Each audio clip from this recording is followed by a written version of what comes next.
market share, ne, se pravi, protokola sta nekje tam po dnevno ustvarjenem prometu, ne.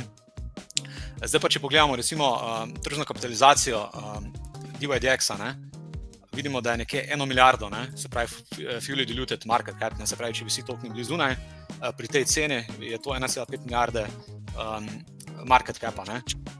Na all time high vidimo, da je bil recimo DYDX na 5 milijardah, ne. Zdaj pa, če pa pogledamo Vertex protokol, ne, pa je meni to ena cifra, ki mi preprosto ne da spati, no. Recimo 77 milijonov fully diluted market capa, za razliko od milijarde, ne, se pravi, to je 90% ceneje kot pa tam čez palec, kot pa Hyperliquid, se pravi, oziroma DYDX, ne. In to je dejansko protokol, ki trenutno dela isti volumen in to organski, zato ker že ima token, projekt že ima token izdan, ne, in dela praktično isti volumen kot pa DYDX, ne. In če pogledam recimo z vidika uporabniške izkušnje, ne, to je zdaj Vertex protokol, ki ga gledamo, ne. Mi tukaj zdaj dejansko, pa če dam primer, da še dam primer enega nakupa, ne, se pravi, zdaj imamo tukaj neko pozicijo kupljeno, pa damo tukaj close, market close, pa dajmo spet za $1000 kupiti neke pozicije, pa rečemo, da gremo kupiti, dajmo kar Solano spet kupiti, ne, če smo že tam, ne. Pa rečemo tukaj, ok, bomo za $1000 kupili po market orderju, buy Solana. Ok, vidimo, da je bilo v bistvu naročilo sprovedeno, ne. Se pravi, imamo zdaj tukaj 936, ok, zdaj ne vem, zakaj mi je za 236 kupilo, dajmo še za $60. Dajmo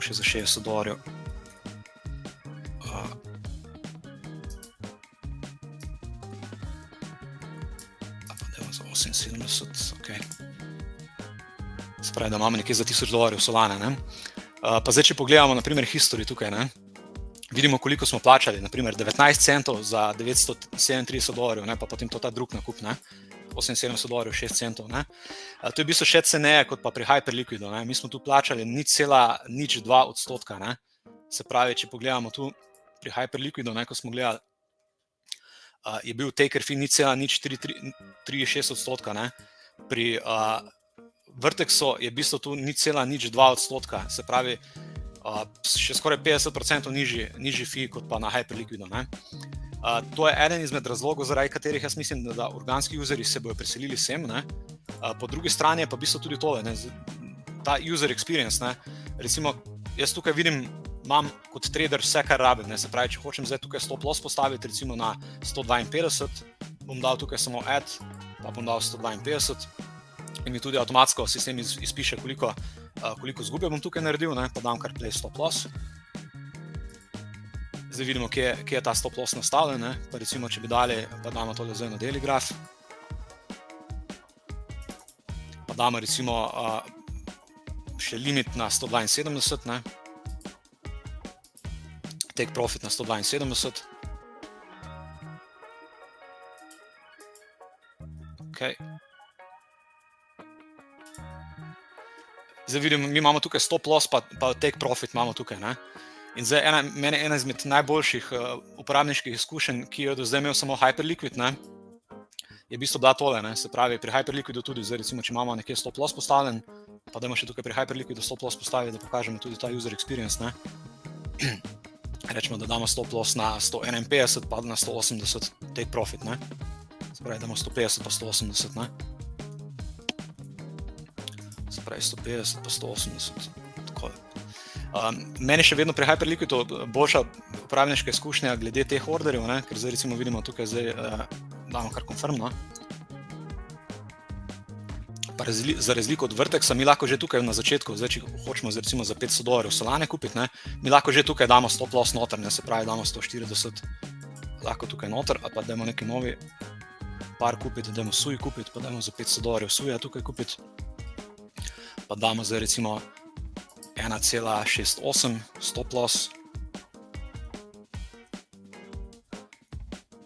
pa take profit na 1,77, ne. Meni je pri Hyperliquidu še to vedno najboljša izkušnja, zato ker lahko že preden pozicijo spostavimo, že avtomatsko attachamo profit, take profit pa stop loss, ne. Pa v bistvu, če naredimo zdaj tole kar place, buy, vidimo, da imamo da imamo že vse orderje noter, ne. In kar je tukaj zelo dobro, mi lahko te orderje v bistvu ročno prestavljamo, ne. Mi lahko gremo zdaj tukaj, recimo, ok, zdaj vidimo, da je request bil modify, ne, pa če gremo na 15-minutni chart, ne, mi lahko preprosto tale order ponesemo sem navzgor, pa rečemo ok, pa recimo dodamo še tale take profit malenkost nižje, ne. Ne rabimo nobenih številk pisovati, ne. In isto stvar ima tudi Vertex, ne. Isto pri Vertexu, ne, se pravi stop loss, zdaj če rečemo, da gremo na 30-minutni graf, ne, pa rečemo, da bomo stop loss postavili sem, da ga bomo povišali na to. Ok, bomo malo nižje dali. Ok, nas je sprejelo, ne, se pravi tole, pa gremo nazaj na enourni graf, pa damo ta take profit malenkost nižje, ne. Zdaj vidimo avtomatsko, kako se ti orderji spreminjajo, ne. Zdaj ta stop loss bom kar dal vsem, pa bom pustil ta order noter, ne. Zdaj, kar se tiče Hyperliquida pa Vertexa, sem hotel nekako pokazati ta user experience. V bistvu razlog, zakaj je Hyperliquid tukaj, pa razlog, zakaj po mojem bo Vertex nekako začel odžirati market share Hyperliquida časoma, ne. Ker ima v bistvu Vertex ima praktično vse iste funkcionalnosti kot Hyperliquid, pa mislim, da tudi dejansko obstaja možnost, da če damo zdaj tukaj buy, pa damo recimo, ne vem, dajmo za $50 kupiti. Aha, ok, ne moramo tukaj že attachati, se pravi take profita pa stop lossa, ne. Se pravi, tukaj vidimo z vidika user experience-a, ima Hyperliquid še vedno boljše narejeno, ne, se pravi, da lahko že takoj kupimo tukaj TP pa SL attachamo, ne. Patrik, si ti na Vertexu že kaj trgoval? Ne, zaenkrat še nič. Bom pa, zdaj. Po moje bom zdaj trgoval, no, kakor zaenkrat, Bluefin, Vertex pa Hyperliquid. Ti trije so mi zaenkrat najbolj všečno. Tudi meni, jaz v bistvu zdaj na vseh treh trgujem, na Vertexu v bistvu že zaradi tega, no, ker je res fee ful nizek, ne. Vertex pa mogoče to, zdaj, kako izgleda, ko ima projekt token, ne, ker zdaj to vse, kar vidimo na Vertexu zdaj trenutno, ne, bomo tudi na Hyperliquidu videli, ne, ko bo enkrat izdal token, ne. Tako da, če pogledamo zdaj tukaj, kako mi lahko stakamo Vertex token, ne, mi lahko gremo tu Vertex token, kupimo v bistvu pred spot, po spot market, ne, to vidimo, da tudi zdaj Hyperliquid razvija, oziroma že ima razvito, ne, ampak vidimo, da Vertex že ima Bitcoin pa Ethereum na spot marketu, ne. Se pravi, mi Bitcoin pa Ethereum že lahko kupimo preko spot marketa, se pravi, če mi naredimo dobiček na futures trgovanju, mi lahko ta dobiček v bistvu v spot nesemo, pa potem withdrawamo ta Bitcoin pa Ethereum iz protokola, ne. Jaz sem pa v bistvu naredil tole, zato ker smatram, da je res Vertex trenutno zelo podcenjen, če pogledamo, kakšna smešna tržna kapitalizacija Vertexa je, pa glede na to, kaj ta protokol ponuja, ne. Jaz sem že šel kupiti, jaz mislim, da sem tukaj, če pogledamo na airdropper denarnici, mislim, da sem v bistvu glih layer 0 airdrop namenil Vertexu, ne, se pravi, mi imamo zdaj tukaj 5300 VRTX tokenov, nekje za $400 sem VRTX tokene kupil, pa sem jih dal stakeati, ne. Se pravi, to v bistvu na protokolu izgleda takole, ne. Se pravi, mi lahko kupimo spot, gremo spot, pa kliknemo tukaj Vertex, ne. Pa lahko preprosto damo, zdaj imam tu $124, pa rečemo, da imamo zdaj tukaj $24, dajmo za $24 še VRTX-a kupiti, ne. Se pravi, mi smo zdaj tu dejansko Vertex token kupili, zdaj ga imamo noter na protokolu, ne.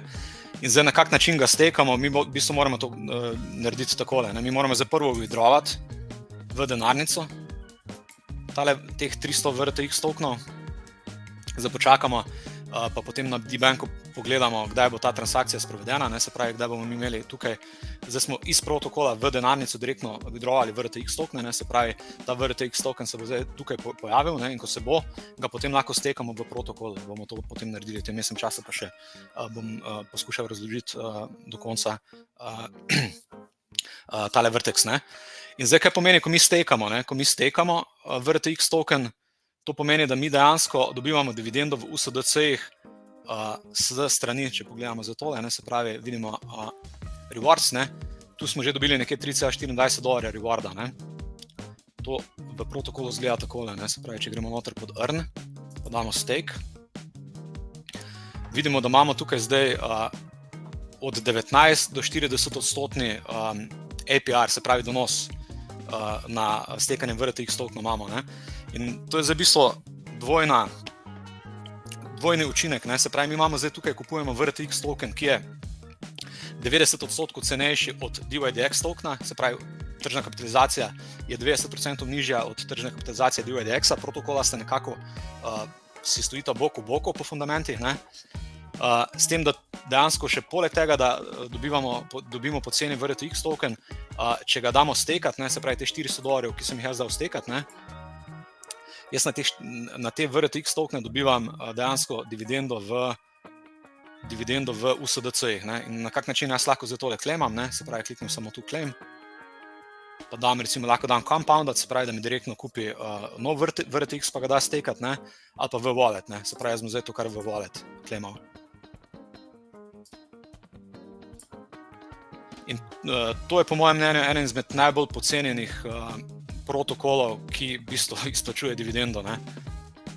Pa sodeč po uporabniški izkušnji, je številka 2 po mojem mnenju med vsemi perpetual exchange. Okay, zdaj smo claimali te rewarde, zdaj kako se to notri v denarnici vidi. Če damo transactions. Okay, se pravi zdaj, tukaj vidimo, se pravi claim USDC, se pravi mi smo zdaj 3,24 USDC dobili v portfolio na Arbitrum chainu. Vidimo 3,24 USDC. Smo pa dobili tudi VRTX token, ki smo ga withdrawali, se pravi vidimo, zdaj ko imamo VRTX token v denarnici, pa ga lahko damo stekati, se pravi stekati ga.